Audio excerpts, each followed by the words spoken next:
Well, hi everyone. I'm Philip Rothman of NYC Music Services and Scoring Notes, the Scoring Notes blog, and I'm here with Lisa Dempsey Kane, librarian, and we're working together. I should say, you're working very hard on a project that we're putting out into the world of music, and we thought it would be fun to take a little break and talk about what it's like to be a librarian and the type of work that you do. So thanks for being willing to do this and everything that you've been doing so far on this project, and for taking a minute to talk to us. Oh, good to be here. Thanks. Yeah, great.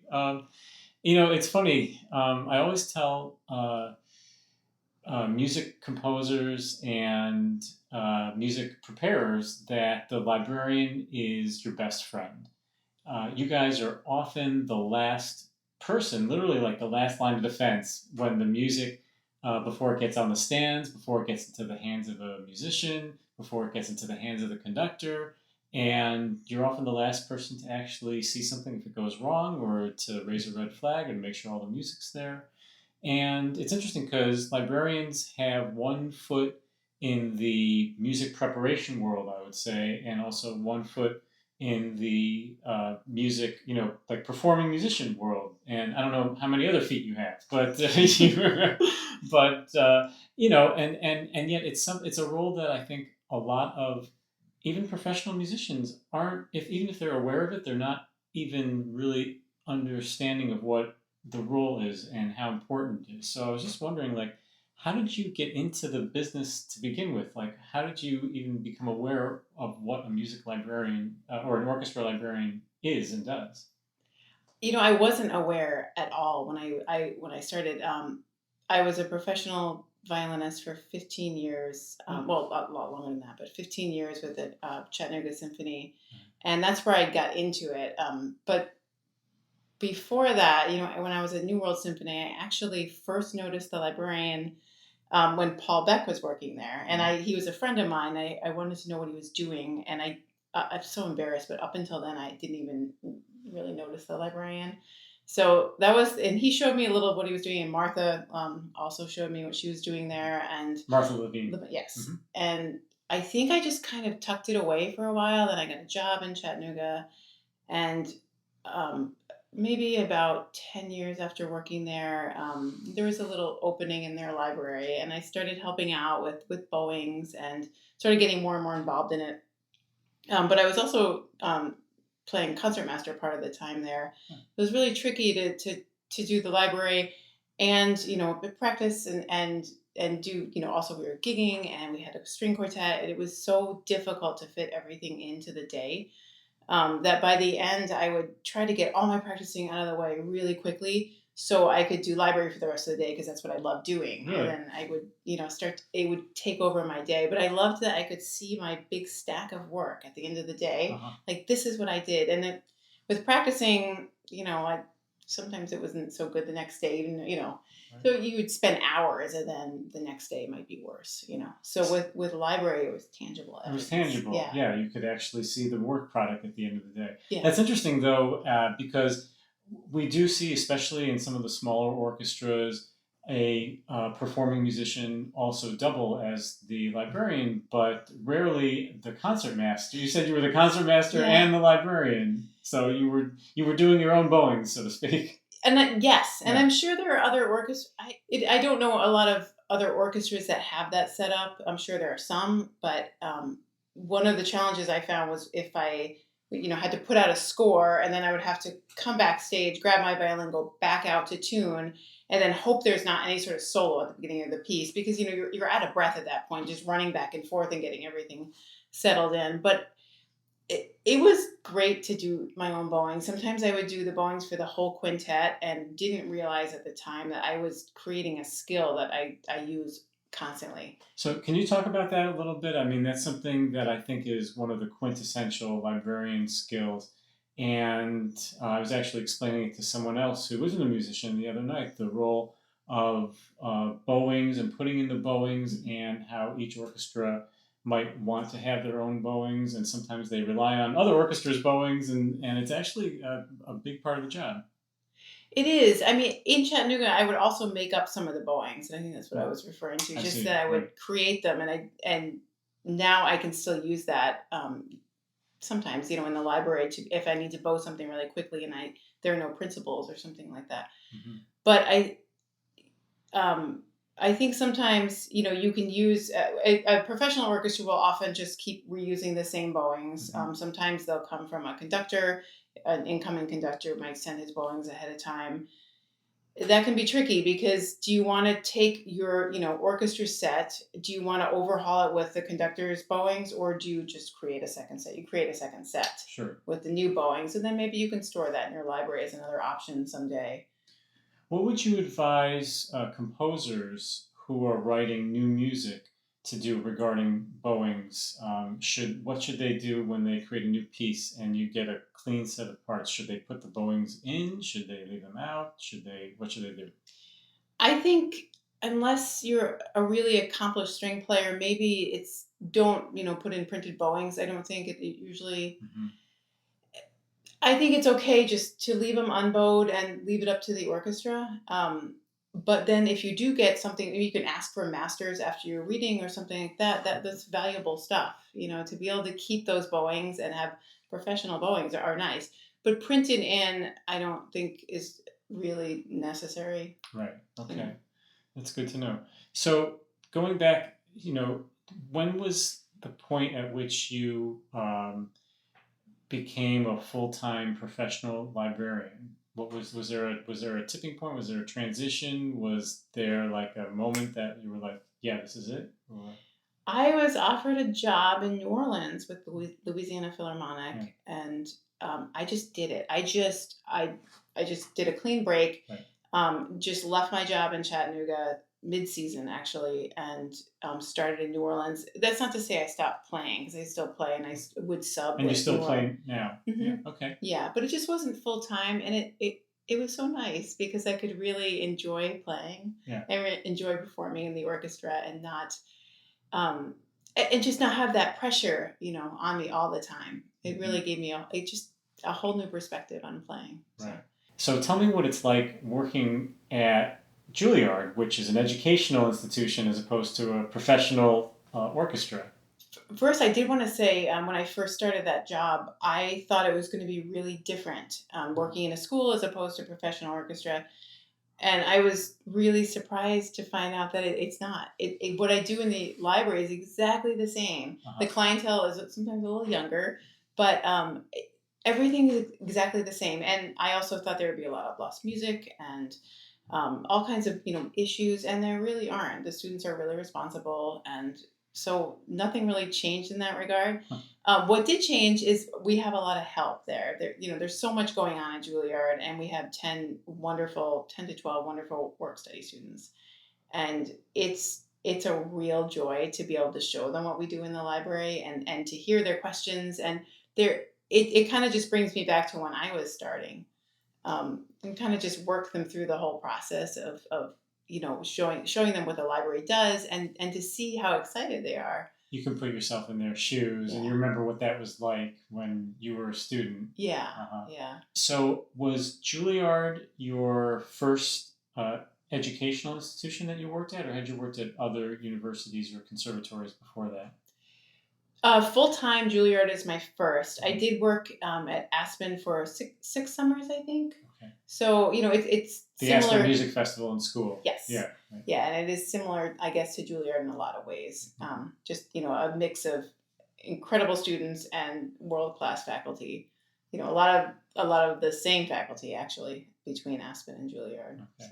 So tell me about that. Actually, you know, in this world of professional musicians, professional orchestral musicians, it is a fairly tight knit group, and you do see a lot of the same people, and you develop relationships and friendships, and within that community, there's MOLA, which is the Major Orchestra Librarians Association. Now encompasses other orchestras beyond the major original mandate of the major orchestras. So, and yet, usually you're with professional performing musicians, and you might be the only librarian in that whole orchestra. So, this organization that exists of all the different librarians, maybe just one or two in each place, is probably very important so that you can share experiences, trade tips and tricks, and learn from each other and understand a little bit more about the business and the trade. Absolutely. It's MOLA is complete, just invaluable. Starting at Juilliard, I realized we don't have a concertmaster. We don't always have the same string principals. MOLA has been terrific with sharing resources and bowings and things like that. Mhm.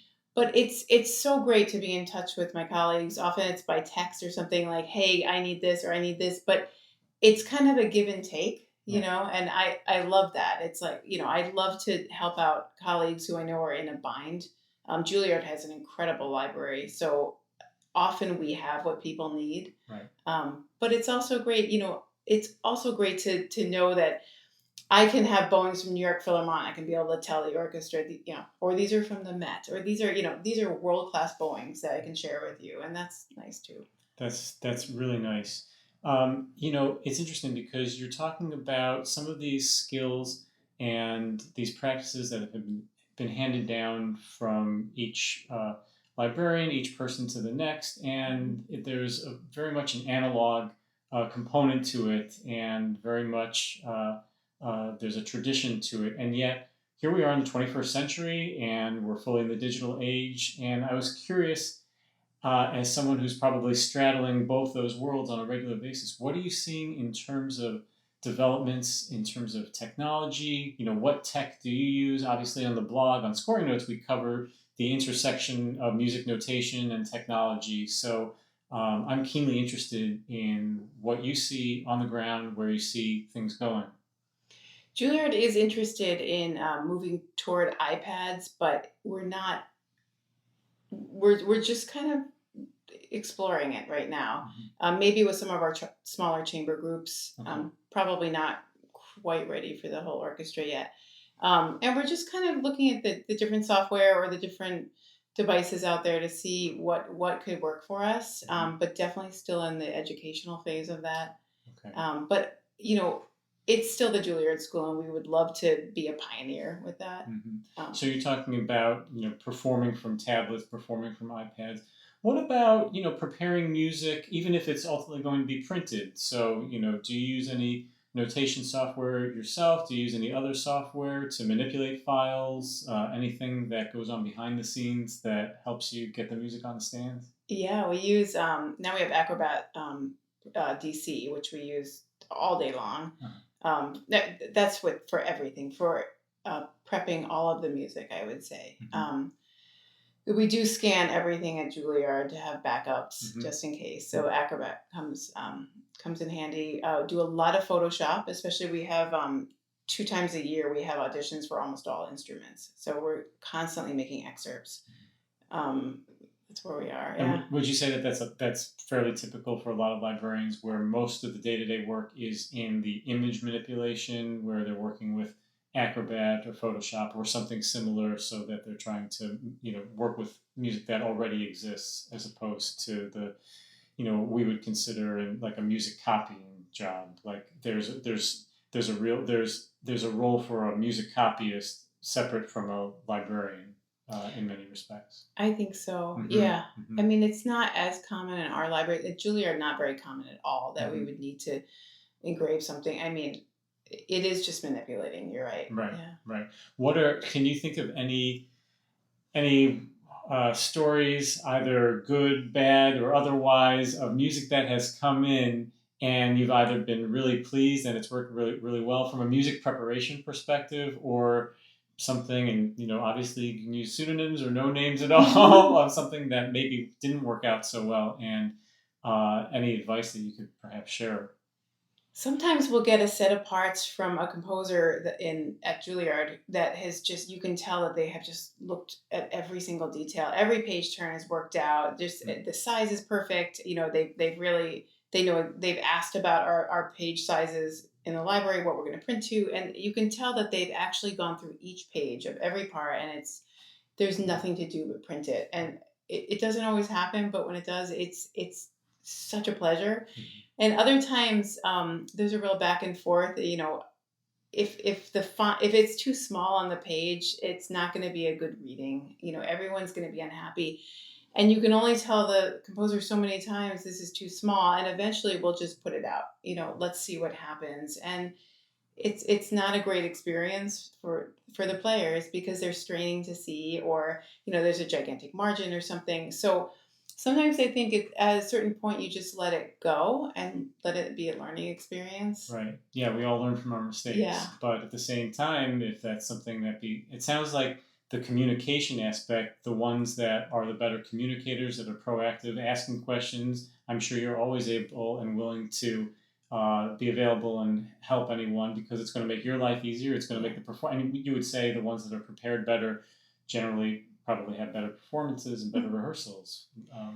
Yeah, and I do also see composers this is actually my philosophy too. I think if you have questions, it's always great just to ask the player. Mhm. I do it all the time. I have a whole roster of musicians for one for each instrument that I will just ask them, and I know they're not going to make fun of me. I just have a library question, and maybe it's a transposition thing, maybe it's just a layout thing, or that's always my go-to. Just ask the player. Ask the player. And so for composers too, just go ask your friends. You're at Juilliard. You have Mhm. so many people you can ask, and they will be honest with That's you. a real luxury because you're around them all the time, as opposed to maybe someone who's out and not in that environment on a day-to-day basis. So to take advantage of that is really key. And the good thing is now that people are connected in other ways, there are resources, obviously, that are available, and we'll be sure to include a link on the blog we have a whole blog post about the correct staff size and page size and all that, and it's just born from experience and practicality, and what goes wrong. But that's really great information to have. Is there anything else that you think that someone listening to our discussion would want to know, either about getting into the profession of being a music librarian, orchestra librarian, or working with one that would make their work better as a composer, as a music preparer? Well, MOLA does have that the program on their website Mhm. that you can work with a librarian, a MOLA librarian, and kind A of just mentorship program. yes, Yeah. exactly. I think it's Who are some of your mentors? I have so many because I feel like every step of the way. I mean, in Aspen, it was definitely Joy Fabos from Portland. Yeah. But in New Orleans, it was Crow Duplanche Sure, who yeah. helped me get started there. Karen Schnackenberg has been. I mean, I've kind of learned from her blog and learned just along the way from her. Dallas Symphony. Dallas Symphony. Mhm. Larry Tarlow and Robert Of course, Sutherland, of yeah. course. Yeah. Right across the street. How lucky Yeah. can I get? Yeah. So Yeah, that's great. Yeah. So you would say, so to go back to the question, you would say that would be a resource for aspiring librarians. Yeah, sure. Mhm. And I have gotten cold calls before from people that I don't know where they are in the country. They just want to talk to me about being a librarian, and I do the best I can. Mhm. How they can start, and people they can talk to, just, but you can start by going to your home orchestra Mhm. and just talking to their librarian and see, maybe they need help. Maybe you can start there. Because I think that's where many librarians started. So it's something that is, more often kind of learned by talking to other people, apprenticeships, and that sort of thing. But you discover it and you enjoy it. Yeah.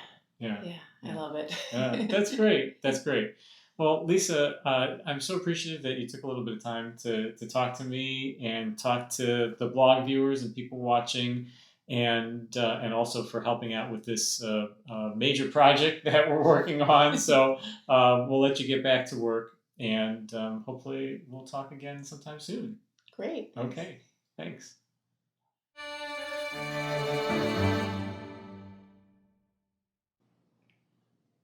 We'll do a little B-roll, and then we'll, splice that in. See, so this is how it works. I didn't really answer your question. No, that's all right. fine. That's good. That was a great answer. I loved it. Yeah. No.